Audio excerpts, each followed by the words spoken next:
अरे धर्मा सुन, महर्षि ने बताया है कि उस फूल के एक पंखुड़ी से कोई भी इंसान एक दिन में अमीर बन सकता है, और हम आज उस पंखुड़ी को प्राप्त करके पूरे गांव में सबसे अमीर होंगे। बस एक बार वो फूल हमारे हाथ लग जाए। उसने ये भी बोला है कि नदी के रास्ते जाओगे तो जल्द ही पहुंच जाओगे।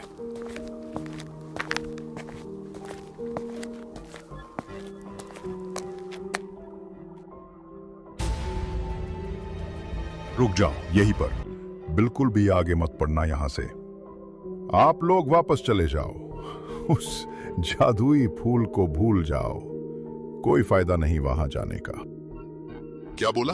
वापस लौट जाए हम? ये कदापि नहीं हो सकता।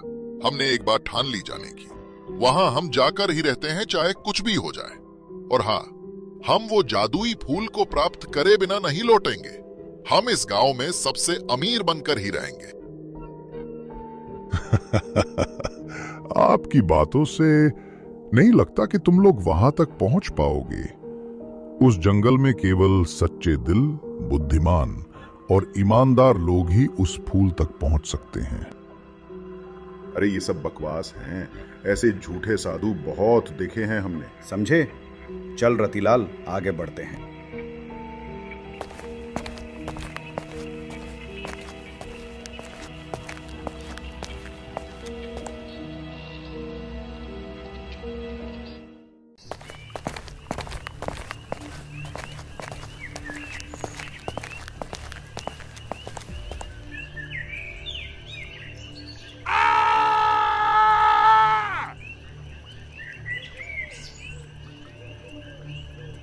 मिट्टी के उस छोटे से घर में एक पुराना पंखा करा रहा था।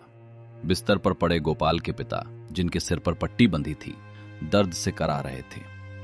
गोपाल पास बैठा आंसू पोंछते हुए बोला, पापा, आप चिंता मत करो, मैं आपका इलाज कराऊंगा। मैंने दिन रात मजदूरी करके अस्पताल के पैसे जोड़ लिए हैं पापा। हम कल ही सुबह निकल जाएंगे अस्पताल के लिए। आप जल्दी ठीक हो जाओगे। नहीं बेटा, आप फालतू में पैसे व्यर्थ मत कीजिए। मुझे लगता है अब मेरा वक्त आ चुका है। अब बस कुछ ही दिन बचे हैं बेटा, मुझे माफ कर देना। अब मैं इस बीमारी से हार चुका हूं। ऐसा मत कहिए पापा, मुझे घबराहट होने लगती है। आप नहीं रहोगे तो मेरा क्या होगा? नहीं, मैं आपको इस हालत में नहीं देख सकता। मैं कल ही आपका अस्पताल में दाखिला कराऊंगा। अगली सुबह गोपाल अपने पिता को अस्पताल लेकर पहुंचे। 1 घंटे से उनके पिता का इलाज चल रहा था। गोपाल बाहर बैठा था।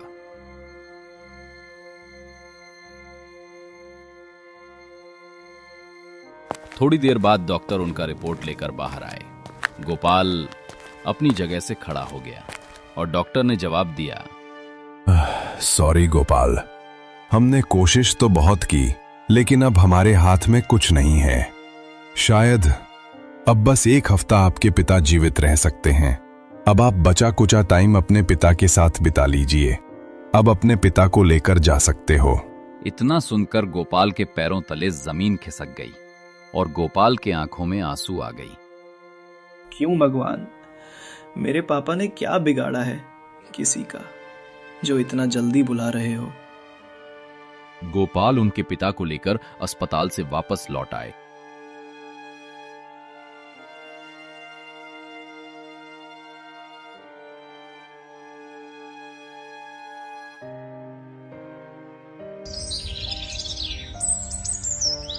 दूसरे दिन पिता बेड पर सोए हुए थे। गोपाल के पिता ने धीमी आवाज से कहा, बेटा गोपाल, क्या कहा डॉक्टर ने? मैं कितने दिनों में ठीक हो जाऊंगा?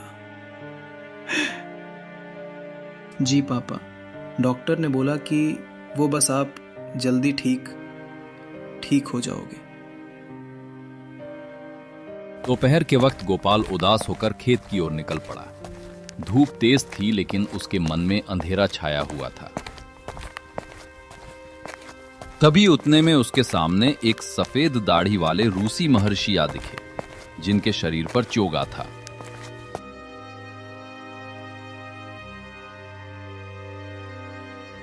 बेटा, क्या हुआ? इतनी चिंता में क्यों हो?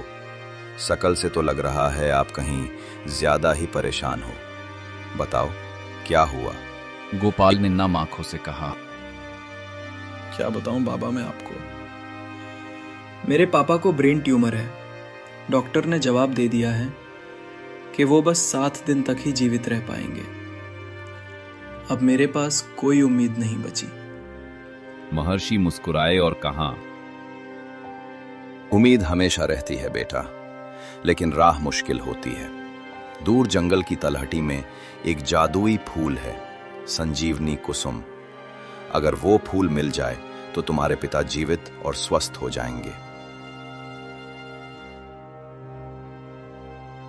यह सुनकर गोपाल की आंखों में चमक आ गई और कहा, क्या वाकई में कोई फूल से मेरे पिता की जान बच सकती है? कहाँ मिलेगा वो फूल? बताओ बाबा। महर्षि ने आकाश की ओर इशारा किया और बताया, उस दिशा में जहां सूरज डूबता है।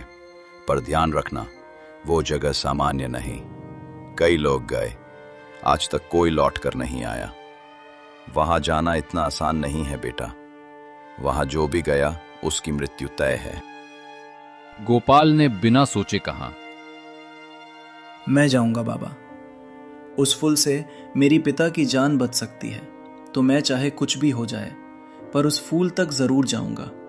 मुझे आशीर्वाद दीजिए बाबा, ताकि मैं फूल तक पहुंच जाऊं। जरूर बेटा, सच्चे दिल और ईमानदार इंसान को वहां जाने से कोई नहीं रोक सकता बेटा। धन्य हो आपका। अब गोपाल ने ठान लिया कि वो उस फूल तक जाएगा।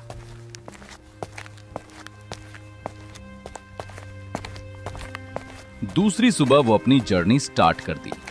वो सुबह सुबह महर्षि ने बताए हुए रास्ते पर निकल पड़ा।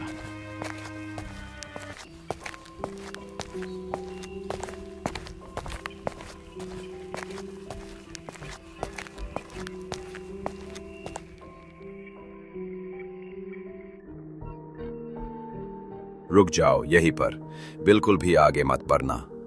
आखिर तुम लोगों को समझ क्यों नहीं आता? इस रास्ते से कोई वापस जीवित नहीं लौटता, तो फिर इस रास्ते पर क्यों आते हो? अपने प्राण प्यारे हैं तो यहां से लौट जाओ। मेरे प्राण तो नहीं प्यारे मुझे, पर मेरे पिता के प्राण प्यार है, इसलिए मैं वापस नहीं जाऊंगा। क्या? मैं कुछ समझा नहीं। गोपाल ने आंसू भरे स्वर में कहा, मुझे उस जादुई कुसुम की खोज है।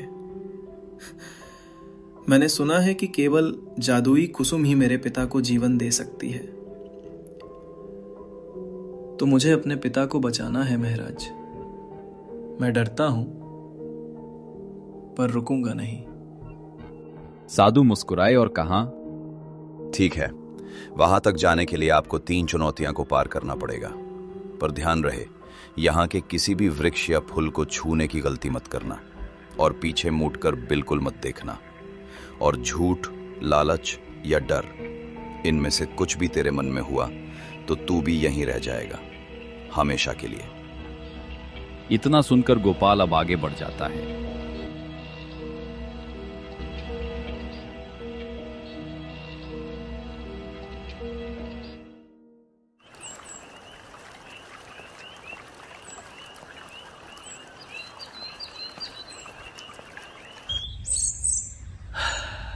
अरे वाह, कितनी प्यारी जगह है। काश हमारा घर होता यहाँ पर।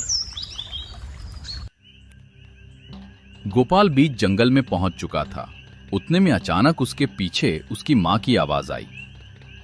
बेटा गोपाल, इधर देखो, मैं तुम्हारी माँ हूँ। गोपाल वहीं पर रुक गया। अरे माँ, तुम यहाँ कैसे?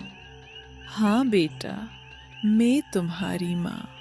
देखो पीछे, आओ मेरे पास। गोपाल पीछे देखने ही वाला था, पर गोपाल को याद आया साधु ने कहा था किसी भी भ्रम में मत आना और पीछे मत देखना। उसने आंखें बंद की और बोला, तुम मेरी माँ नहीं हो सकती। मेरी माँ तो 10 साल पहले ही उनकी डेथ हो गई थी। तुम एक जंगल का छल हो।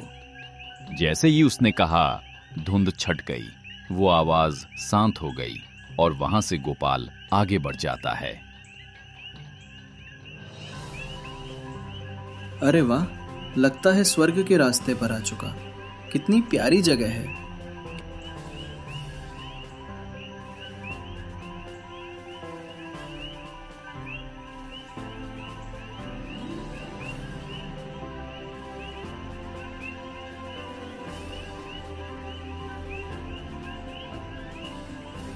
लगता है महर्षि ने इन्हीं फूल के बारे में बोला होगा। चलो जल्दी से तोड़ लेता हूं।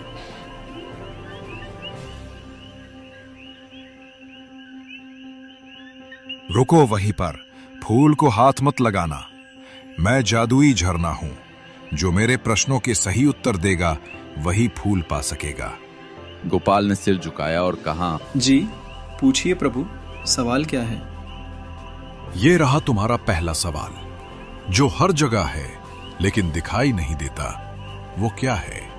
हर जगह है पर दिखाई नहीं देता। इस सवाल का जवाब है हवा। सही जवाब। अब दूसरा सवाल, जिसे बांटने से वो बढ़ता है, वो क्या? जिसे बांटने से बढ़ता है। प्यार बढ़ता है प्रभु बांटने से। सही जवाब। अब आखिरी सवाल, अगर तू इस फूल से अपने पिता को बचाएगा तो उसका मूल्य क्या चुकाएगा? गोपाल चुप हो गया और थोड़ा सोचकर बताया, जो भी कीमत होगी, अपनी जान तक। झरना शांत हो गया और कहा, मैं आपसे प्रसन्न हुआ। आप सचमुच नेक दिल के लग रहे हो बेटा। आपने बेझिझक सवालों के जवाब दिया। आप ये फूल ले जाओ और बचा लो अपने पिता की जान। इतना कहकर वो झरना गायब हो गया और गोपाल ने उस फूल को तोड़ लिया और वापस अपने घर की ओर निकल पड़ा। घर जाकर उसने पिता के सिर पर फूल रखा। कुछ ही पलों में पिता की सांसें सामान्य होने लगीं, आंखें खुलीं। गोपाल, तुम आ गई वापस बेटा। मुझे अब ठीक सा महसूस हो रहा है। आखिर गोपाल बेटा, तूने कर दिखाया। गोपाल मुस्कुराया, आंसू बह निकले, लेकिन तभी दरवाजे के बाहर वही साधु खड़ा था। गोपाल आवाज सुनकर बाहर आया।